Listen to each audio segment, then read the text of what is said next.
اکا مېلمه خپرونې ډېرو قدرمنو لیدونکو السلام علیکم. خدای دې وکړي چې روغ رمټ د خپلو ټلویزیونو مخامخ ناست او زموږ دغه خپرونه تر پایه پورې وګورئ او خوند ترې واخلئ. ډېرو قدرمنو لیدونکو له ما سره په نننۍ خپرونه کې ډېر قدرمن مېلمه د حمزه بابا علمي او فرهنګي ټولنې مشر ډاکټر صاحب شفاق شینواری دی. شینواری صاحب ستړی مشي. خو ته دې درون لره اثر صاحب ډېر خوشحاله شوم چې ما ته مو وخت راکړ او چې تاسو سره او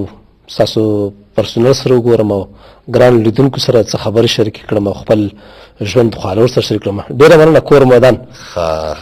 ډاکټر صاحب هغه ده چې کله دې واورېدل که نه چې ته د اکا مېلمه یې زړه کې دې څه تېرېدل؟ نو عموما څوک چې چاته ګران او بیا هغه ته د یو لرې فاصلې نه ورسره نږدې شي نو یو څه زړه ټکور شي لکه سړی چې تږی په سخته ګرمۍ کې او یخې اوبه په لاس ورشي بیا وچښي نو دمې وشي. تاسو زما د مېلمستیا تږي وئ. زه تږي وم بل د خپل د خوار ولس او د خوار ټولنې سره د لیدو او هغو سره د خپل خواله چې مونږ په زړه کې څومره درد لرو خو ولې په لاس کې څه نه لرو. وایي تشه لاسه ته مه دښمن یې نو. ښه ډاکټر صاحب شروع به له هغه ځای نه وکړو که نه له کوم ځای نه چې ستا دغه نوم ورسره یو ځای شوی ده ډاکټر. اوس دا راته وایه چې کومې برخه کې ته ډاکټر یې؟ نو ما خپله باندې تر 12 زده کړې په کوزو پښتونخوا کې کړي دي او په پاکستاني مکاتب ښوونځیو کې مې زده کړې کړي دي او بیا نه بعد مې ډاکټري چې دا په صحت برخه کې اخیستې ده او ماسټري مې په کمیونیکیشن یا جرنالیزم کې مې کړې ده. ډېر ښه. او بله ماسټري چې ده هغه مې په منیجمنټ یا اداره کې کړې ده د پېښور نه.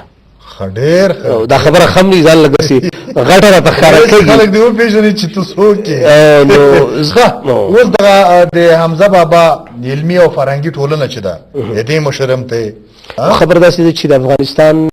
د حمزه بابا علمي او فرهنګي ټولنه حمزه بابا خو تا پېژندګلات سره ضرورت نه لري چې په هغه مې موږ څه ویو او زه خپل ځان دغه په شاګردانو کې هم نه حسابوم ځکه زه ډېر کشر یم او حمزه بابا هم په دې راباندې نه و ګران چې هغه پښتون و په دې راباندې ګران و چې پښتو سره سره هغه ډېر یو ښه مسلمان سړی یم او پښتو په هغه مې ځکه ګرانه وه چې پښتو اسلام ته ډېره نږدې وه. فکر کومه چې شعرونه هم لیکي جوړوي شعر و شاعري سره؟ نه اکا صاحب ته خو ډېر زورور سړی شعرونه لیکم نه جوړوي رانه لیکل کېږي. خو اوس دا راته وایه چې شاعر زېږول کېږي که تربیه کېږي؟ دوه خبرې دي.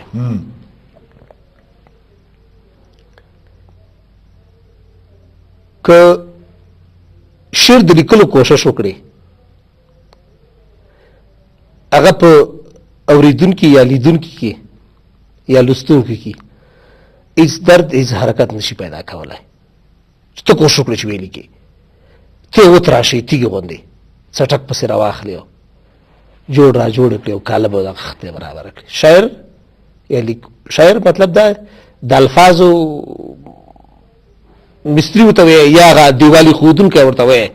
بس صرف هغه الفاظ په قالب کې برابري خو څومره چې خدای ورکړه چاته الهام شي هغه ډېر ښي خو شعر څوک لیکلی نه شي. زه دا خبره ښه هم نه اوس چا نوم به نه اخلو ځکه چې بیا به اکا وایي چې مېلمه مې راغلی او داسې ټکي وایي چا نوم نه اخلم خو زه ډېرو دغو ته تللی یم د رسنیزو دفترونو ته تللی یم که هغه انځوریز او که بیا انځوري خو هغو د خپرونو هغه ځایونو چې داسې په مجهزو سامان آلاتو سره برابري ځکه چې هغو چا لپاره کار کا بلکل چا لپاره کار کا ځکه هر څه ډېري هر څه او چا لپاره چې کار نه کړي بیا څوک شی درکوي نه. افغانستان کې برعکس خبر روانه ده. اوس خبره دا وي چې کوم شی مهم دی هغه پر نه دولت بودیجه ورکوي دولت اسلامي جمهوري نه دولت بودیجه ورته لري نه هغه لپاره په قانون کې نه په طرز العمل کې نه په پالیسۍ کې پیچھے کې څه نشته او چې کوم غیر ضروري هغه لپاره فنډ هم شته هغه لپاره بودیجه دا خبره رښتیا هم ده ځکه زمونږ په نړیواله سطح باندې زمونږ د غریبانه ټلویزیون چې و د خوار غریب ټلویزیون دا په کلتور کې لومړی شو او جهاني نړیواله جایزه مو ګټله خو په دې ورځو کې زمونږ خارجه وزارت د رسنیو لپاره څه تحفې په نظر کې به څه تقدیرنامې ورکولې که نه چې په هغه کې دغه ټولې رسنۍ خبرې شوې وي موږ د ټلویزیون چا یاد هم پکې نه و کړی څوک به یې پېژنیم نه چې پښتو په نوم باندې کوم ټلویزیون شته او زه ته چې زما په اصطلاح د پاړسو کې کاکا ورته او موږ تره ورته یو نو تر مې ذاکر شینواري هغه ماته ویل چې د خبرونه ډېرې کمزوري دي نو ماته چې امکانات به نه لري چې ولې په دومره حالاتو کې چې په دې وطن باندې درشي باران دی خو ماته چې بچا ګټو لپاره کار نه کوي موږ خارجيان دلته راغله چې ډونر موږ ته فند راکړي چې شی ورته ګنه زمونږ د ټلویزیون مشر ورته ویل چې وروره ما دا ټلویزیون د پښتو د خدمت لپاره جوړ کړی دا خو زه فکر کوم چې تاسو کومک ورسره یو ځای شي پښتو بلاړ چې په خړ سیلاب براوړل شي یا تاسو کومکونه منې په کار د خپل په دې کمپیوټرو باندې دا پیسې ګټي او په موږ باندې مصرفوي خبره ده چې پښتونیت نو نه تعالی رضا وکړه پښتو خدمت خپل شي بالکل دا کړکۍ خو سړی سم دې دیواله کې جوړی کنه د خاطر چې هوا راشي نو تاسو مشر ته د خدای په د پنیت کې دا واچي چې دا صدقې جاریه په حقیقت کې شي چې نه تعالی رضا وکړه چې الله تعالی راضي شي د خوار ټولنې ته بدل باندې خوار ټولنه دې کلاس کاین ته لیدل دا چې پورته کې دې ډېر ناممکن دي کړه پورته شي څوک ډېر په بستر باندې موږ ته همسایا ګوري په بستر ګه همسایا غربيان ډېر خدای دې نه دا وکړي چې تعالی راضي دې خوار ټولنې د روزنې او بل غټ یو حدیث مبارک مې یاد تراغه چې مفهوم داسې دی وي چې شي بنیاد کی د نیک کار بنیاد کی د قیامت ورځ پورې څومره عمل پکا د په عمل نامه کې به هغه لیکل کېږي ضرورت قانونونه عربون خلق چې په دې عمل کړي د کې به لیکل کېږي او کوڅو کې بل شي بنیاد کی او قیامت ورځ پورې عمل نه پکا د په عمل نامه کې را پورته بشي قیامت پر شي خدای د عمل خو باندې کړی دي تا کړی نو افتادي او کار بنیاد خایو نو د اکامل مخبرونه ډیرو قدرمن لیدونکو د خبرونه په دې برخه کې ولنده د ملرو ل د مين ورسته بیا موږ سره وسیږي ځکه چې زموږ د نننې خبرونه قدرمن ملمچ شفاق شینواره صاحب دی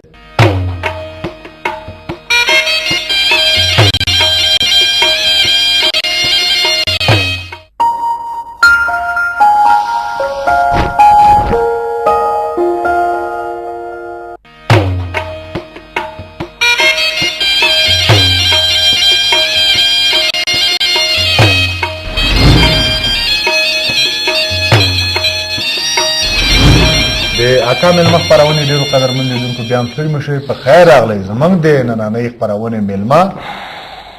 د هېواد ډېر تکړه لیکوال مخور شخصیت ډاکټر صاحب شفاق شینواری دی شینواری صاحب بیا هم ستړی مشئ مننه خوشحاله درود اوسئ زه دغه کوم کسان چې زموږ میلمانه یې که نه نو هغوی ته ډېر ځلې وایم که نه چې ستړی مشي ځکه چې موږ ډېر ستړي یو دا خو دعا ده که نه یو دعا ده چاته چې ستړی مشي چې دا ستړتیا مو لږه او دعا ده اکثر ودې نه ویل چې موږ ولې ستړي یو له نورو نه ودې نه ویل چې ولې ګوره اول ګوره کله چې موږ لا پیدا شوي نه یو که نه نو زمونږ مور پټیو ته ځي مثلا د غویو لپاره واښه کوي نوره خوا دې خوا ته ډېره ستړې زندګي که نه وروسته له هغه نه چې کله پیدا شو واړه شو چې لږ خوله وازه کړو چې موږ خپل حق غواړو که نه دستي خوله بنده شو دې راکړي یا پلار وایي خوله یې بنده که دلته هم وداګل شو که نه ستړي شو بیا هم ستړي شو که نه و ناروغان هم چې یو که نه ژړا ته هم څوک پرېږدي نه چې وژاړو چې دا درد ورته اظهار کړو وروسته له هغه نه چې لږ غټکي شو که نه دونه یوه باکسه موږ ته وروسته له هغه نه چې واده وکړو که نه بیا د ښځې خبرې را باندې نو ډېر ستړي یو چې سپینګیری شو هغه بدتر شو موږ وایو چې لږ به هغه شو که نه اخته شو چې سپینګیری شو یا را باندې غواګانې پیایي او یا را باندې چرګان یا ماشومان را باندې غلي کوي ستا ستړي وشو کې زه څه نه یم خو د ژوند په هر اړخ کې بېل خوند دی په ستړیا کې بېل خواږه دي په خوږو کې بېل خواږه دي په ترخو کې بېل خواږه دي په خوږو کې بېل خواږه دي په استراحت کې بېل خواږه دي په خوب کې بېل خواږه دي په بیدارۍ کې بېل خواږه دي په بېخوبۍ کې بېل خواږه دي که نه وایي حمزه بابا نه چا پوښتنه وکړه چې دا چکني ولې خوږه ده چکني ولې خوږه ده ده ورته ځکه خوږه ده چې ترخه ده که دا ترخه نه وای نو بیا خو بوره وه نو دا بیا خو چکني د ژوند کې خواږه ځکه دي چې دردونه هم پکې شته ستړیاوې هم پکې شته بد سپور دا خوږې خبرې ځکه ښې لګېږي چې موږ بد ډېرې اورېدلي او لږ په ارام چې یو شپه زه چاته وکړو که نه بیا مې یاد نه وځي ځکه چې نارامۍ شپې مو ډېرې کړي نارامۍ تکلیفونه مو ډېر تېر کړي ښه ډاکټر صاحب